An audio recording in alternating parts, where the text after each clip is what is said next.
talk about what is your critique on mass incarceration and how it is a narrative for white reconstruction. So it's important that I start from this statement, which is that, Manson, you've heard me say this before, I think, in other contexts. We got to stop using the phrase mass incarceration. Mm-hmm. We got to stop using it. And there's a couple reasons why. One is that it's fraudulent, it's inaccurate, Right. it's a fever dream of bullshit. It's not mass incarceration. Okay, the masses are not being policed, targeted, and incarcerated. It's a targeted war. Okay, Right. with asymmetrical casualties. So it's not mass. When you say mass, it sneaks a kind of white liberalism in through the back door, within a social and otherwise a kind of social justice or a pseudo-abolitionist discourse. It's not. Slavery wasn't mass slavery, right? Yeah, with It slavery. was the captivity and trafficking of Africans. That's what it was. Anything else is ridiculous. So it falls into the narrative of white reconstruction because this is the logic of white liberal reform, Mm. permeates so much of what in kind of contemporary terms we would come to call social justice discourse, rhetoric, and movements, in the sense that there's this kind of demand that you have to find a way to universalize a relationship to targeted suffering in order to make it palatable to organize around. So rather than call it, shoot, Manning Marable of all people, the Right. Urban League, one of the more conservative Black organizations, civil society organizations in the United States, between Manning Marable, between the Urban League, et cetera, in the 80s, they in their own ways referred to the emerging Reagan administration war on drugs, through the terms of anti-Black genocide in the 80s. Right. Okay. Right. Um, they weren't calling it mass genocide, general genocide, universal genocide. They identified it correctly as a targeted policing and incarceration of primarily poor urban Black populations. So they said this has genocidal implications to it. So fast forward 10 to 15 years, you have the rise of the prison industrial complex, the form of anti-Black, anti-brown domestic war that gets turned into an infrastructure, the infrastructure being the policing and prison industrial complex. That gets turned into the phrase mass incarceration around the early 2010s. Okay, so let me talk about that. A couple things happened in the early 2010s.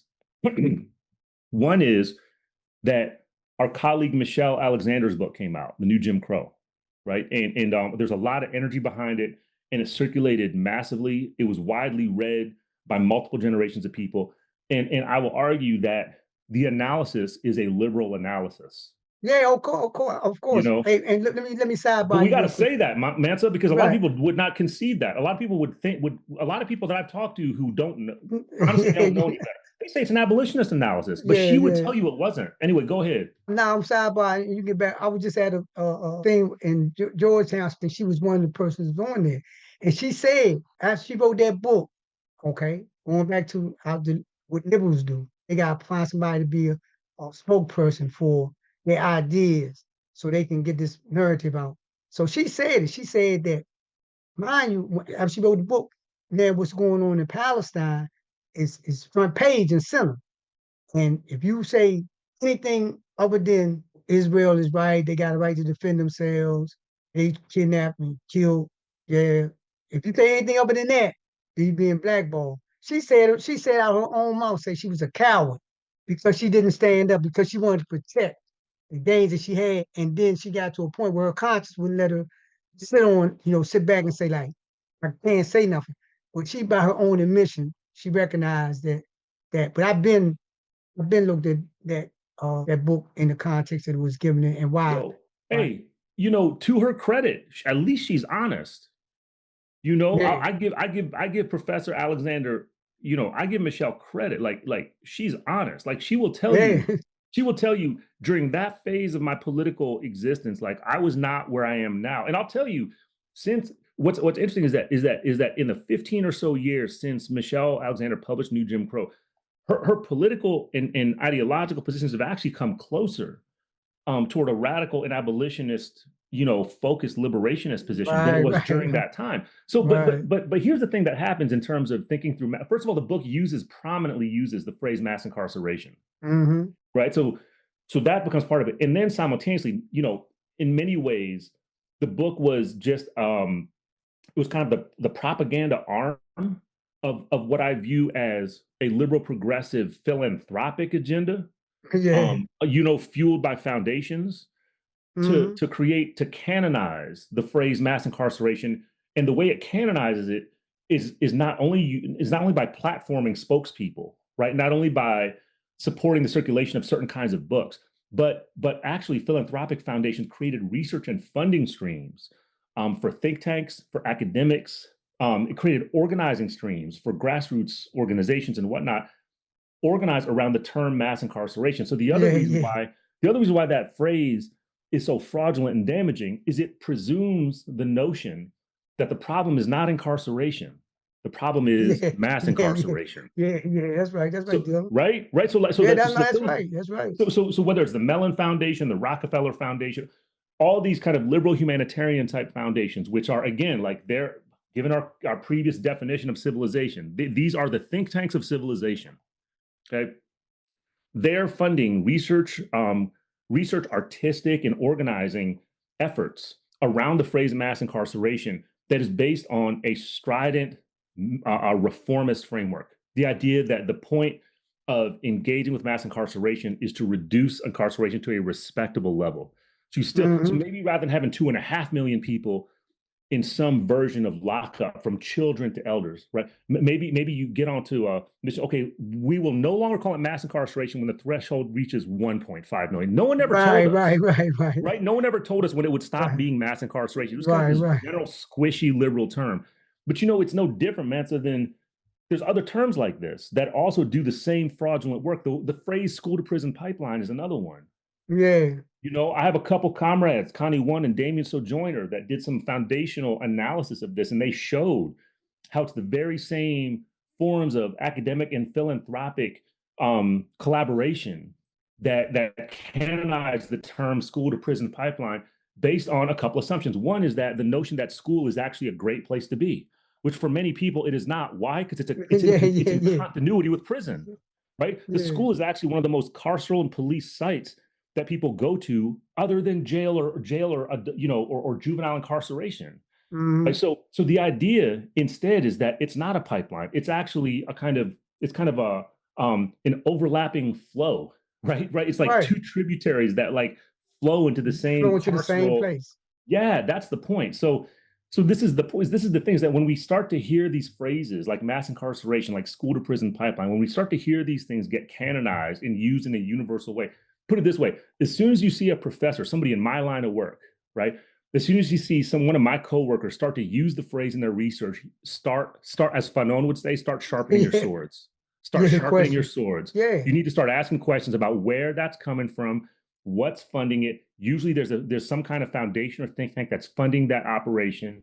Um, and they will institutionalize it. I mean, we're in a moment right now as well where prison education is another major funding point for universities and for Right, philanthropic right, foundations. right, We right. see it everywhere. So we have to start asking questions. What is that? Because a lot of the people who are in my line of work, I argue with them all the time because they try to tell me that these prison education programs where you sign a memorandum of understanding generally with the warden, right? With like the state corrections Yeah, yeah, yeah. folks, like you sign an MOU with them and they try to make the argument to me that somehow what they are doing is abolitionist. Yeah.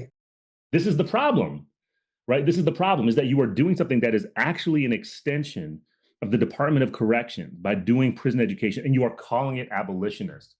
That's the problem. If we were honest about it and said, okay, this is not abolitionist, but we're doing this because, we're trying to reach out to like a tiny fraction of the people who are locked up, maybe 20, 25 people who are locked up, who have a good chance to get parole so that they can leave with a college degree. You know what? I'd actually be cool at some level with people who just said that, because at least I guess that's at least an honest representation. Right, right. The problem that we have right now is that people will take something which is an overtly minor, incremental, liberal reform type effort, meaning something like prison education, and they'll inflate it and try to douse us.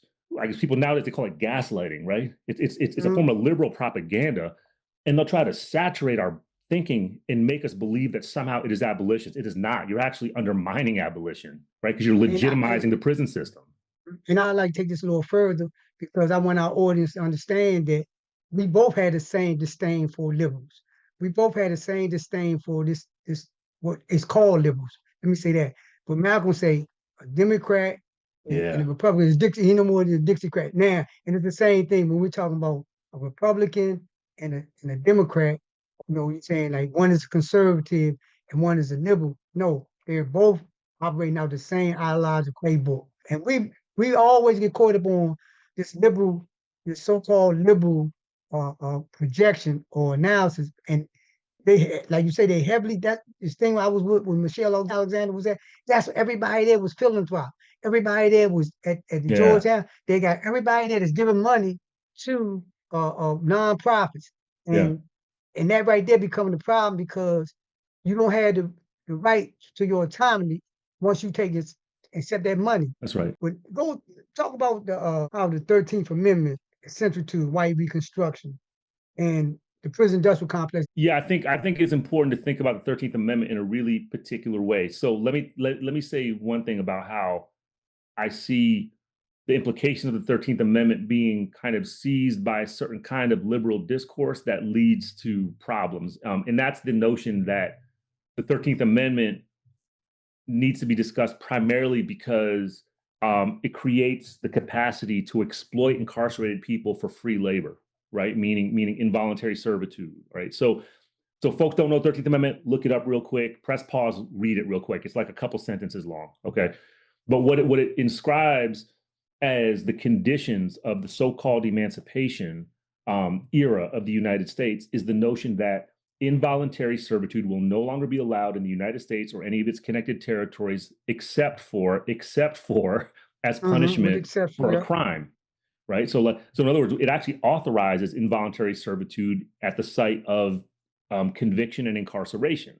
So the reason why that's important is not primarily, not even in a significant way, because of the exploitation of prison labor. That's not the reason why it's important. In other words, the way that a fixation on prison slave labor can be damaging is that you can have a reform of the prison system in which people are either compensated minimum wage or they eliminate prison labor completely, and you're still going to have the prison industrial complex.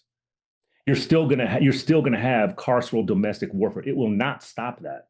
Right. In some ways, it might actually enhance and increase it.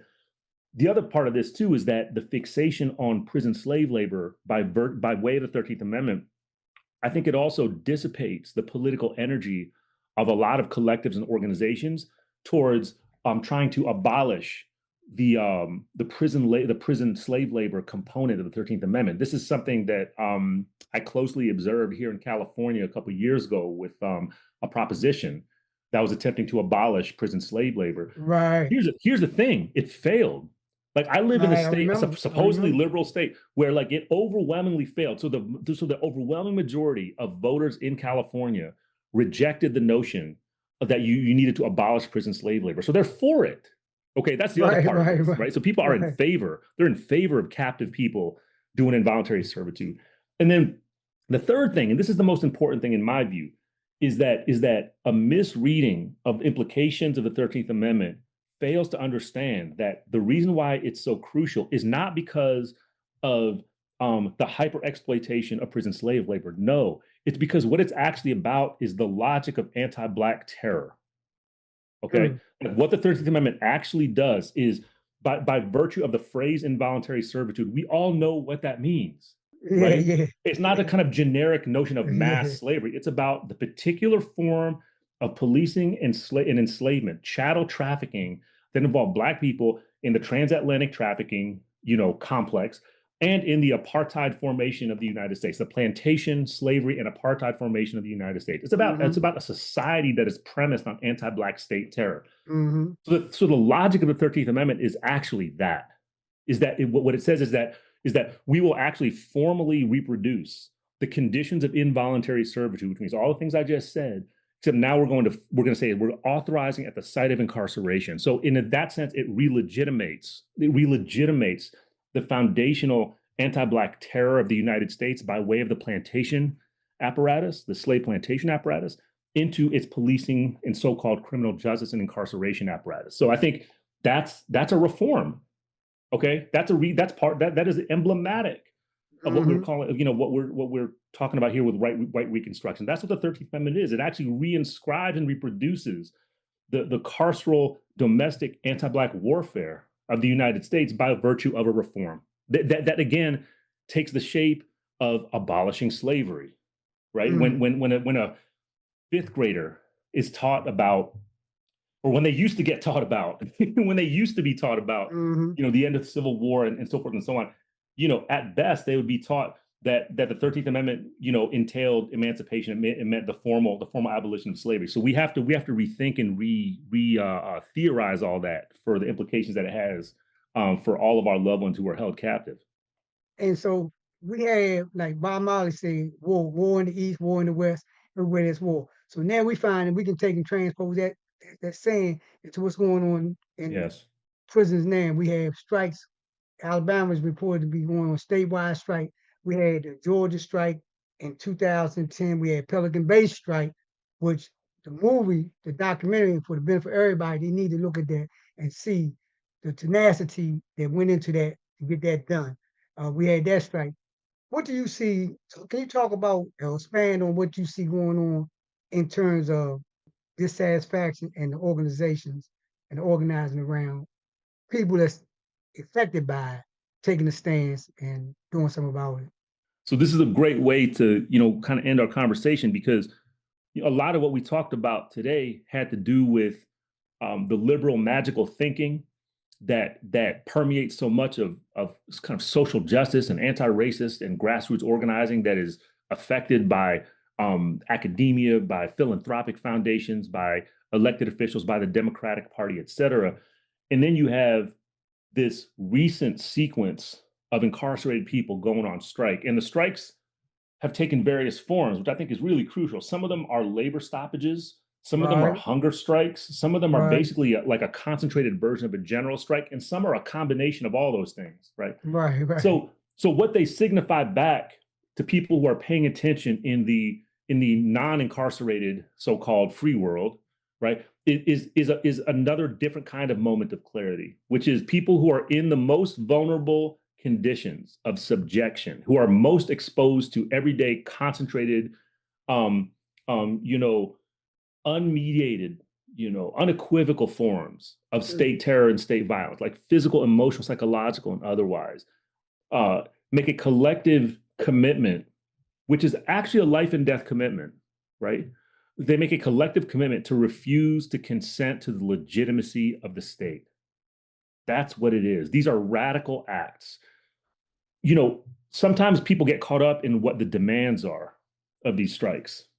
Right. The demands are important, but I think strikers will tell you the demands are formulated in a very tactical way. Right.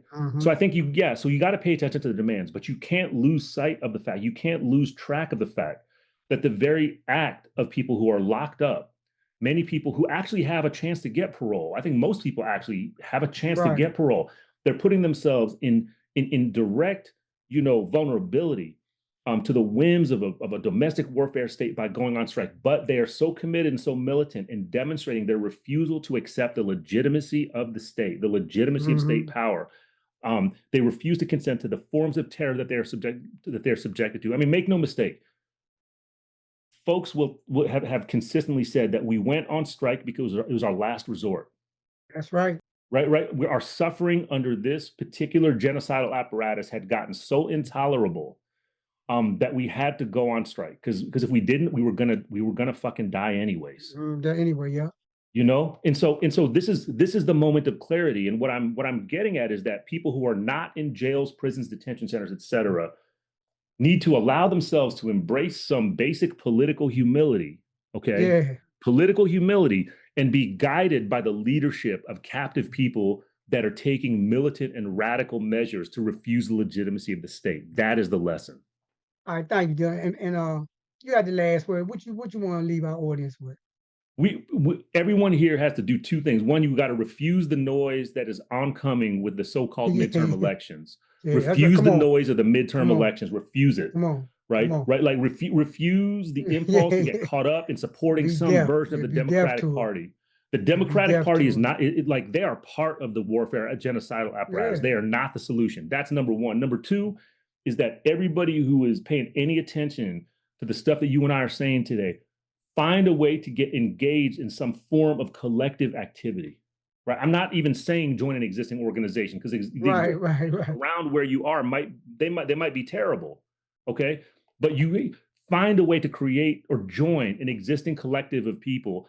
I don't care if it's a study group, okay, like Yeah, come on. like a poetry reading group, Yeah, a mutual aid yeah, network of yeah. people, like a neighborhood. I mean, whatever it might be, you got to get involved in collective activity where you can begin to stoke some autonomy, some self-determination away from these existing structures, which have, nothing more than misery driving them. Don't believe the hype. We found ourselves and next year is the anniversary, I think the 65th anniversary of the Black Panther Party. But we found ourselves in a space where we didn't call them mutual aid program, but they was. We called survival program, survival pending revolution. We Yes. didn't call it, we took a position in when that era that we did busing, taking our families up to prisons. We took a position that we stood outside and protest against the dehumanization that was going on in Attica. We went to Attica and represented the issues of Attica. So we're telling our audience as y'all unpack this conversation, don't believe the hype. Don't believe the midterm hype. Don't believe the hype about what's being perpetuated by this fascist government. Don't believe the hype what's being perpetuated by local governments.